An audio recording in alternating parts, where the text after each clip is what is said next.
वशीकरण काय असतं किंवा त्याचे काय प्रकार काय सांगतात की असं बघितलं की होतं वशीकरण, स्पर्श केलं की होतं?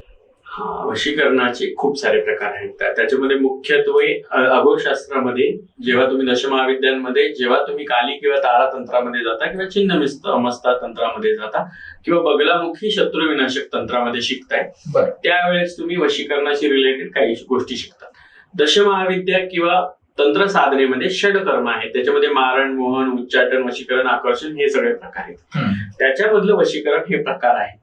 आकर्षण हा एक प्रकार आहे जो वशीकरणाशी रिलेटेड आहे. वशीकरणामध्ये 8 प्रकारचे वशीकरण आहे. दृष्टी वशीकरण, स्पर्श वशीकरण, पात्र वशीकरण, मंत्र वशीकरण, भस्म वशीकरण, पिशाच वशीकरण, हे असे वेगवेगळ्या प्रकारचे वशीकरणाचे प्रकार आहेत.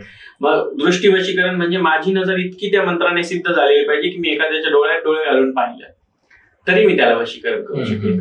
मी इतका मंत्र सिद्ध केला पाहिजे की मी स्पर्श केल्यानंतर सुद्धा मी एखाद्याला वशीकरण करू शकले पाहिजे. हे वशीकरणाचे प्रकार आहेत.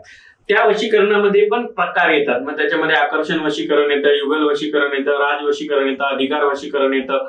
खूप प्रकार आहेत. एक अख्खी बिल्डिंग आहे 100 माळ्याची. त्या 100 माळ्याच्या बिल्डिंग मध्ये प्रत्येक माळ्यावर 10 फ्लॅट आहेत. इतकी मोठी वशीकरणाची बिल्डिंग. अहो, हे दश महाविद्या आणि तंत्र साधनेतले षटकर्म आहेत. मारण, मोहन, उच्चाटन.